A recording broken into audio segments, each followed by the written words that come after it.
Doctor सेठ आपको जाना है, लेकिन सर क्योंकि दो रिपोर्टर हमारे जयपुर और पुणे से बहुत इंपॉर्टेंट है, वहीं से केसेस आए, तो आपका सिर्फ 30 सेकंड से 1 मिनट लेंगे सर हम। देव सॉरी देव, एक ही फैमिली के 4 लोग विदेश साउथ अफ्रीका से आते हैं, वो पॉजिटिव। उनके संपर्क में 5 लोग आते हैं, वो पॉजिटिव।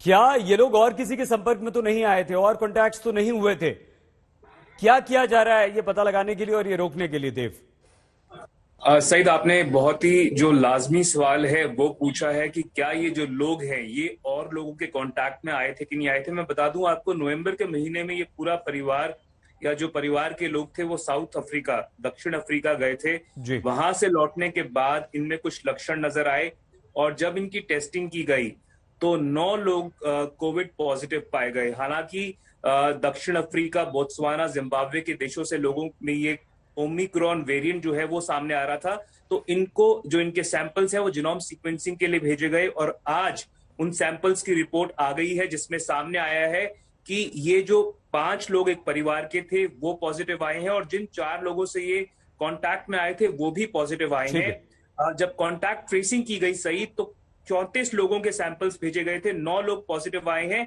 25 लोगों की रिपोर्ट नेगेटिव आई है। दूसरी एक अच्छी बात यह है या एक थोड़ी सी राहत की बात यह है कि इनमें से कोई भी गंभीर नहीं है। इसके अलावा एक बात यह है कि जो बच्चे हैं उनको छोड़कर बाकी सभी लोगों को 2 डोजेस लग चुकी हैं। इसके अलावा आपने जो सवाल पूछा उसका जवाब में ये भी बताना चाहूंगा सही कि अजीतगढ़ का एक परिवार है राजस्थान के सीकर जिले से जिससे ये परिवार कांटेक्ट में आया था। उस परिवार के 8 लोगों की भी टेस्टिंग कर ली गई है पर वो सारे के सारे 8 लोग नेगेटिव पाए गए हैं। बहुत बढ़िया।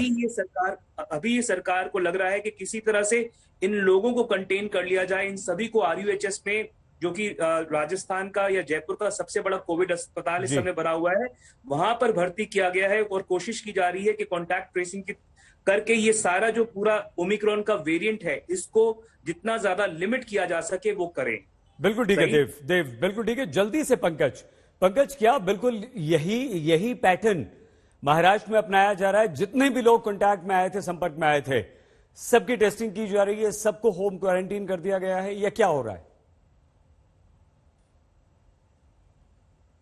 के पीछा है तो पहले 2 वेव आ चुके हैं तो उससे सारे सरकार भी और लोग भी सतर्क भी है, उस तरह से कदम उठाए जा रहे हैं। तो जो लोग भी पॉजिटिव आए हैं उनके जो भी कांटेक्ट में आए हैं उनसे भी संपर्क किया गया है, उनको भी ट्रेस किया जा रहा है। जो पुणे के पिंपरी चिंचवड़ में 6 पॉजिटिव और पुणे में 1 पॉजिटिव है, उनसे जो भी मिले हैं उनको भी ट्रेस किया जा रहा है। अच्छी बात यह है कि सारे लोग असिम्प्टोमेटिक है, यानी लक्षण नहीं के बराबर है, लेकिन वेरिएंट ऑफ कंसर्न जिसे WHO ने कहा है तो उसके लिए सबको चिंता करने की आवश्यकता इसलिए है कि ये 6 गुना ज्यादा इन्फेक्ट करता है। तो मास्क पहने रहना ही सबसे अच्छी बात है, हाथ साबुन से धोना ये भी अच्छी बात है, लेकिन कमरे में ये वेरिएंट, ये जो कोरोना वायरस है वो 6 घंटे तक रहता है सस्पेंडेड। तो हमें मास्क, कमरे में कोई ना हो तो भी मास्क पहना ही अच्छी बात है। ठीक है देव और पंकज, आप दोनों बने रहिए और जानकारी हम आपसे लेंगे आगे। लेकिन डॉक्टर अशोक, डॉक्टर सेठ, ये बहुत अच्छी बात है कि सरकारें, हमारी राज्य सरकार, केंद्र सरकार बहुत अलर्ट हैं, लेकिन पॉजिटिव तो है ना सर?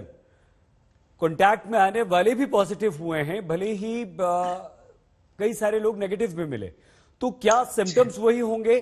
क्या ये वही ड्रॉपलेट्स के द्वारा होगा डॉक्टर सेठ, या एयरबॉर्न होगा? क्या होगा, क्या है ये? ये समझने की बात है कि ये अनप्रेसिडेंटेड नंबर ऑफ म्यूटेशंस हुई है इस वायरस पे, इसीलिए लेबोरेटरी बेसिस पे ये इतनी ज्यादा वेरिएशंस है जो कि डेल्टा में भी नहीं थी। बट जो म्यूटेशंस हुई हैं वो पहले अल्फा में भी थी, बीटा में भी थी और डेल्टा में भी थी। अब ये उससे ज्यादा वेरिएशंस हुई हैं और ऐसी वेरिएशंस हुई हैं इस वायरस में कि उसने अपना चेहरा ही बदल दिया। सोचिए, चेहरा बदल दिया है तो 2 चीजें हो गई हैं। वो इन्फेक्टिव ज्यादा हो गया है, जैसे आपने सुना 3 गुना डेल्टा वेरिएंट से ज्यादा इन्फेक्टिव हो गया, और इम्यूनिटी जो हमारी इनेन इम्यूनिटी है, चाहे वो प्रीवियस कोविड इन्फेक्शन की वजह से हो चाहे वैक्सीन की वजह से हो, अब उस चेहरे को पहचान नहीं रही है कि यही वायरस है जिसके अगेंस्ट हमने लड़ना था, जिसकी वजह से हमारी एंटीबॉडीज बढ़ी थी। यही कुछ हुआ है।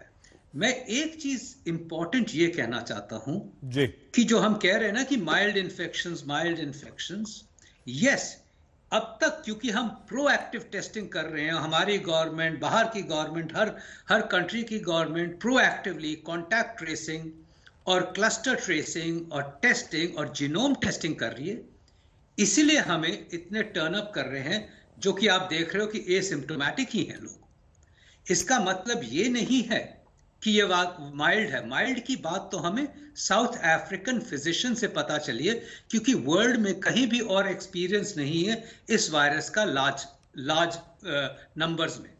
हाउएवर हम देखें अगर 2 हफ्ते बाद या 3 हफ्ते बाद, तभी हमें पता चलेगा ये माइल्ड है।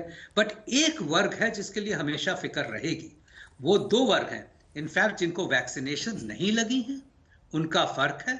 आप देख रहे हो कि जो भी ट्रैवल कर रहे हैं या जिनको भी देखा गया है, वो सब वैक्सीनेटेड लोग हैं, इसलिए वो ट्रैवल कर रहे हैं, उनके सर्टिफिकेट्स हैं डबल वैक्सीनेशन के, वो अनवैक्सीनेटेड लोग नहीं। और हमें पता है कि वैक्सीनेशन से हमारी सीरियस इलनेसेस नहीं होती हैं, हमें जानलेवा इलनेसेस से बचाता है, हमें निमोनिया से बचाता है, हमें डेथ से बचाता है। वैक्सीन का सिर्फ उतना ही काम है, हमें कोविड वायरस इन्फेक्शन के होने से नहीं बचा सकता। तो ये एक इंपॉर्टेंट बात है। और दूसरी, हमारी कम्युनिटी में कई लोग इम्यूनोसप्रेस्ड हैं, कैंसर के पेशेंट्स हैं, ट्रांसप्लांट के पेशेंट्स हैं और एल्डरली वर्ग हैं, जिनकी वैक्सीन की इम्यूनिटी अब तक खत्म हो रही होगी। तो इसीलिए हमें और सतर्क रहना, ये सोच के कि अब तक देखा गया है कि माइल्ड इन्फेक्शन करता है, ये एक सुलेस है, बट कोई श्योरिटी नहीं है। इतना भी बता दें कि ये किस तरह इन्फेक्ट करेगा, और अब तक सोचा गया है कि ये ज्यादा इन्फेक्ट कर सकता है। तो इसीलिए हमें सतर्क पूरा रहना है। और आपने यही सवाल पूछा था कि क्या ये वायरस सीरियस हो सकता है, क्या ये वायरस खतरनाक हो सकता है? एब्सोल्युटली हो सकता है। 2 हफ्ते बाद यही बात हम कह रहे होंगे कि देखिए कितने लोगों को कितनी सीरियस हो गए। इसीलिए let us not be casual about it, let us not be callus about it.